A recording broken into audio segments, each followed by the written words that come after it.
तो चलिए बच्चों, आज हम पढ़ेंगे क्लास 9th की इकोनॉमिक्स का chapter number 2, people as resources. अब हमारा पीपल का मतलब लोग, रिसोर्सेज का मतलब होता है स्रोत। ठीक है, तो हम इसके बारे में पढ़ते हैं। ह्यूमन रिसोर्सेज जो है बहुत तरह के होते हैं। ह्यूमन रिसोर्सेज हर तरह के रिसोर्सेज होते हैं। ठीक है, हमारे लिए वाटर रिसोर्स, एयर, हर चीज़ का रिसोर्स होता है हमारे लिए। रिसोर्स का मतलब होता है कि वो चीज़ हमें कहाँ से मिल रही है, या फिर रिसोर्स एक ऐसी चीज़ होती है जो कि हमारे लिए, ह्यूमंस के लिए, या फिर हमारी नीड को पूरा करने के लिए ज़रूरी होती है, जिसके बिना हमारी नीड जो है सेटिस्फाई नहीं हो पाएगी। ठीक है, तो हम पढ़ते हैं human resources. People who are part of workforce are called human resource. वो लोग जो कि कोई भी काम कर रहे हैं, उन्हें कहते हैं हम ह्यूमन रिसोर्स। ह्यूमन रिसोर्स का मतलब जो होता है कि ऐसे स्रोत जो कि ह्यूमन के थ्रू हैं और जिससे जो है इंसान की ज़रूरतें पूरी हो रही हैं। जैसे कि अगर हम खेती कर रहे हैं, तो वो जो क्रॉप हम कोई इंसान उगा रहा है, उस क्रॉप के लिए वो रिसोर्स है, और वो क्रॉप बाकी के लोगों के लिए रिसोर्स है। अगर जो इंसान है वो खेती नहीं करेगा तो हमारा रिसोर्स यानी क्रॉप हमें नहीं मिलेगी। तो ये होता है resource. For example, second example है, कोई इंसान कपड़े की कंपनी में काम करता है, वो कपड़ा बनाता है, तो जो उससे इनकम मिलती है वो उस इंसान के लिए रिसोर्स है, लेकिन जो कपड़ा है वो बाकी पूरी दुनिया के लिए भी एक रिसोर्स है। ठीक है, तो इससे हमें एक और बात पता चलती है कि एक इंसान के लिए जो रिसोर्स होगा वो दूसरे के लिए नहीं होगा। दोनों के लिए रिसोर्स जो है उनके नीड पे डिपेंड करते हैं, दोनों के लिए रिसोर्स जो है अलग अलग होते हैं। ठीक है, तो हम पढ़ते हैं। By contributing in productivity the human resources play a significant role in economy of a country. जो ह्यूमन है वो प्रोडक्टिविटी में कंट्रीब्यूट करते, उत्पादन को बढ़ाते हैं। किसी वजह से मिल में चीनी बनती है तो उसके उत्पादन को बढ़ाते हैं, उसकी प्रोडक्टिविटी को बढ़ाते हैं। तो जो ह्यूमन जो है वो एक सिग्निफिकेंट रोल प्ले करते हैं हमारी कंट्री की इकोनॉमी में। फॉर एग्ज़ाम्पल, हम फसलें उगाते हैं, इंसान फसल उगाता है, तो वो एक ह्यूमन रिसोर्स का एग्जाम्पल है। ठीक है, तो फसल जो है हमारे बाहर की कंट्री में जाती है, बेचती है हमारी गवर्नमेंट, तो उससे हमें पैसा मिलता है, तो वो हमारे लिए इनकम का भी एक सोर्स होती है। ठीक है, तो हमारी कंट्री की इकोनॉमी को वो बढ़ाती है। Any other resource become useful only because of the input of human resource. कोई भी रिसोर्स है, जैसे कि हम क्रॉप का एग्जांपल लेते हैं, क्रॉप लोगों के लिए तभी तो यूज़फुल होगी जब उसकी कोई खेती करेगा। जब कोई खेती ही नहीं करेगा तो आटा है, चावल है, वो कैसे उगेगा? तो वो किसी के लिए रिसोर्स नहीं बन पाएगा। तो किसी भी रिसोर्स के लिए ज़रूरी होता है कि जो ह्यूमन रिसोर्स है वो इनपुट में यूज़ करा गया हो, यानी कि इंसानों ने काम करा हो। Investment in human capital yield a return like investment in other resources। क्या होता है कि हम किसी भी रिसोर्स में इन्वेस्ट करते हैं तो हमें रिटर्न में जो है पैसे मिलते हैं। मतलब वो रिसोर्स जो हमारा अच्छा होता जाता है तो हम बेच के अर्निंग करते हैं।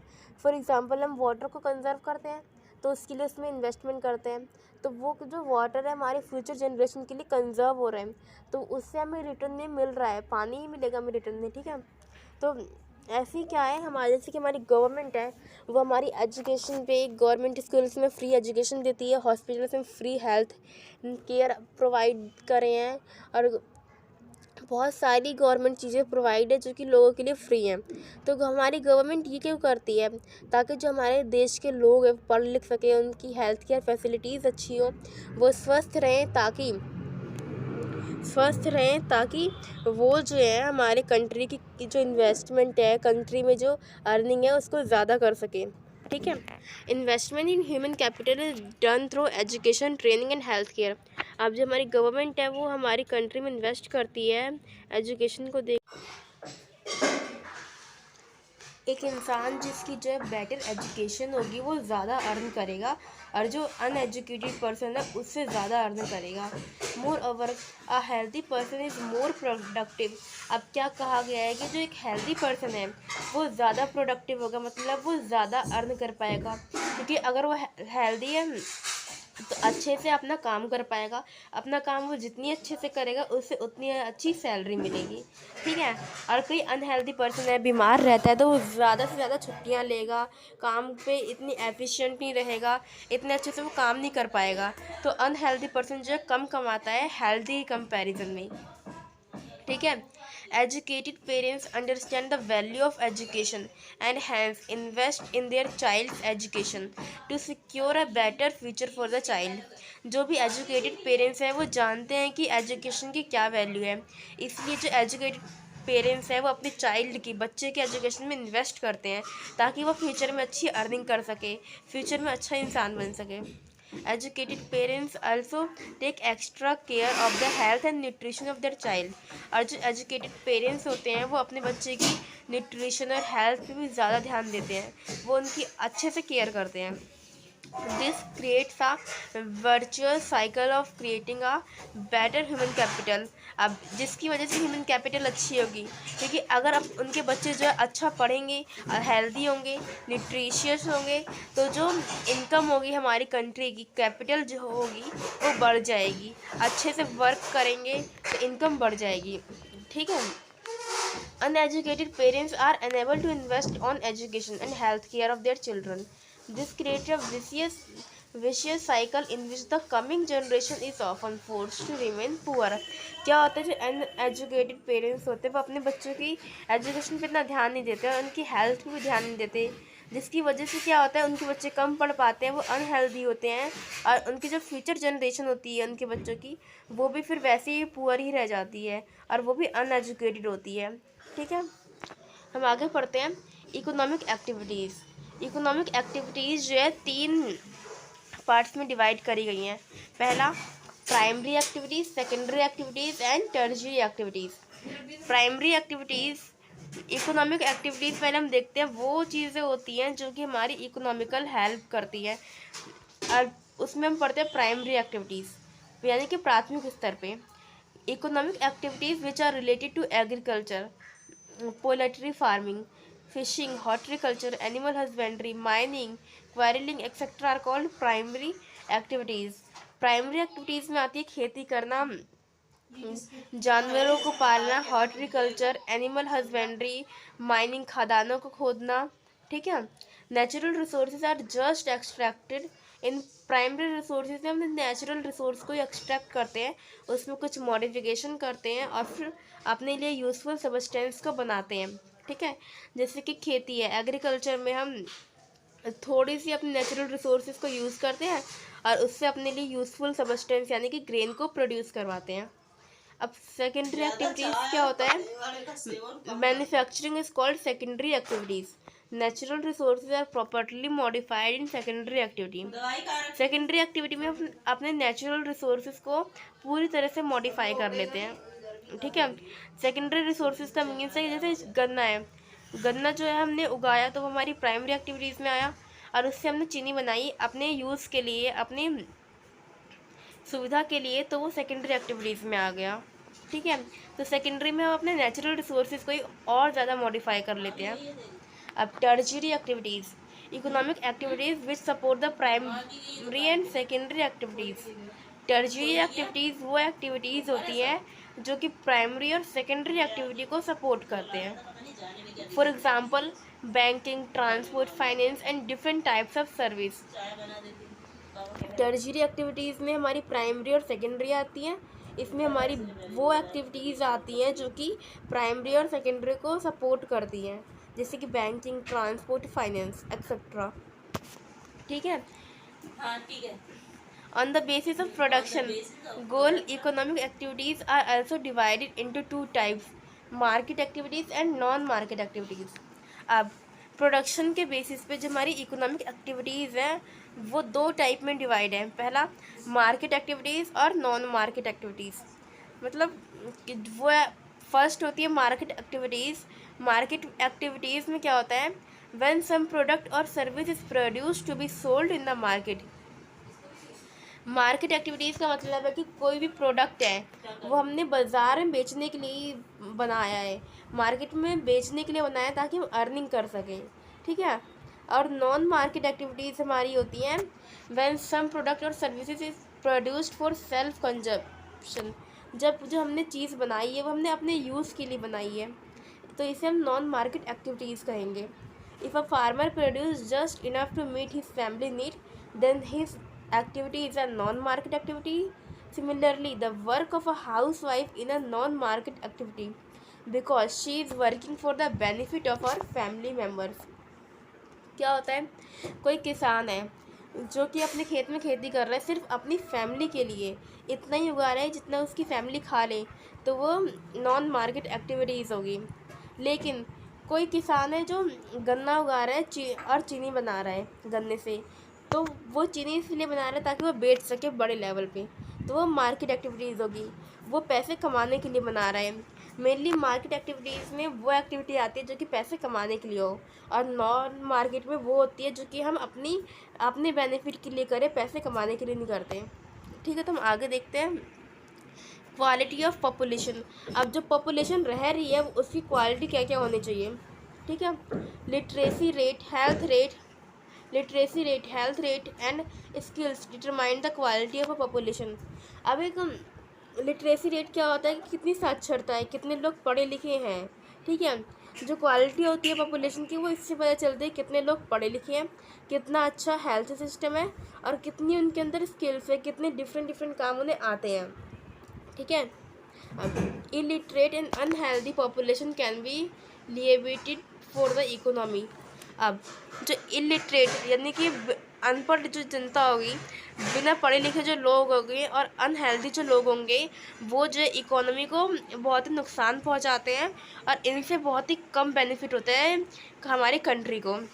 Literate and healthy population can be made into an asset for the economy. और जो पढ़े लिखे लोग और हेल्दी पॉपुलेशन है वो हमारी इकोनॉमी को बहुत फ़ायदा करती है। Literate and healthy population contribute toward GDP of a country.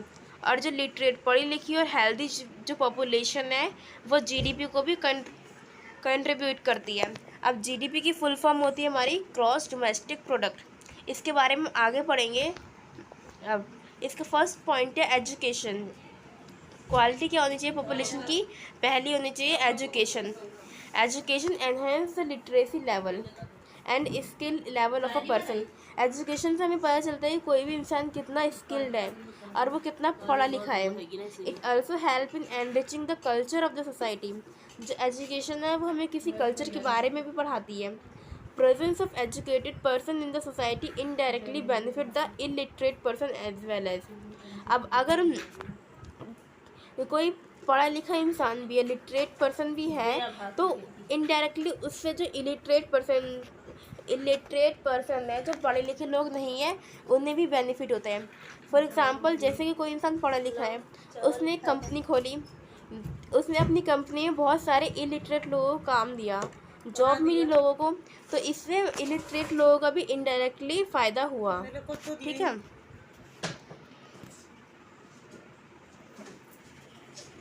Government has taken various steps to spread education among the people. अब जो हमारी गवर्नमेंट है वो बहुत सारी कोशिश करती है ताकि वो लोगों को एजुकेशन दे सके, अच्छी पढ़ाई करवा सके। इसके लिए हमारी गवर्नमेंट ने गवर्नमेंट स्कूल भी खोले हैं, कॉलेजेस भी खोले हैं, जिसमें वो बहुत ही कम फीस में एजुकेशन प्रोवाइड करवाती है। Government strives to provide universal access to education. It also makes various plans to increase the retention of students. क्या होता है कि जो हमारी गवर्नमेंट है उसे पता है कि जो अगर लोग पढ़े लिखे होंगे तभी जो कंट्री की इकोनॉमी है वो बढ़ सकेगी, तो उसके लिए वो लोगों की एजुकेशन में, हेल्थ सिस्टम में डिफरेंट जगह पे पैसों को इन्वेस्ट करती है ताकि लोग पढ़ सके, उनकी हेल्थ सिस्टम अच्छी हो सके।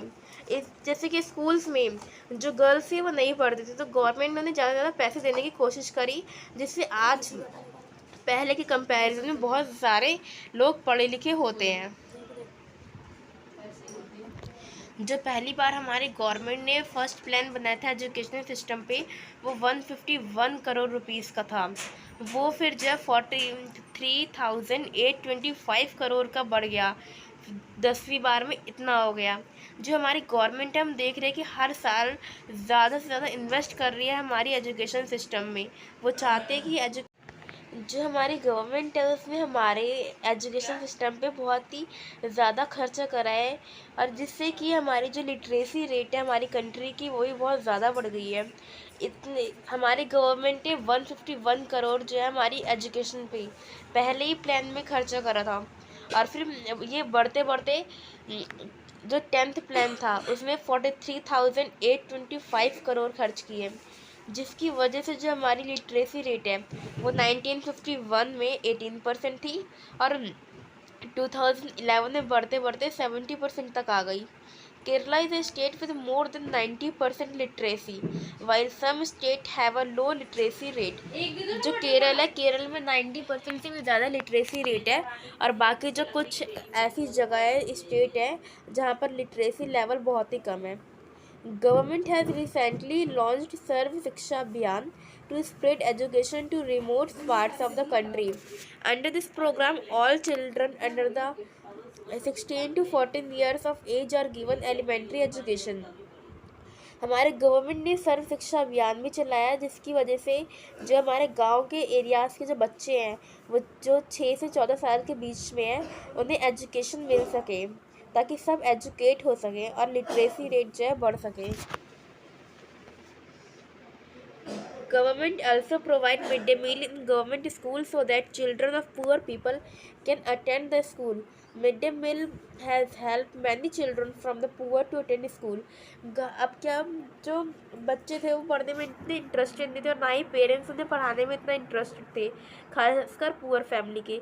तो जो हमारी गवर्नमेंट है उसने मिड डे मील स्कीम चलाई, जिससे वो बच्चों को मिड डे मील प्रोवाइड करवाती थी, जिसकी वजह से जो बच्चे हैं ज़्यादा स्कूल जाने लगे। The 10th plan has focused on increasing the enrollment of higher education from 6% to 9%.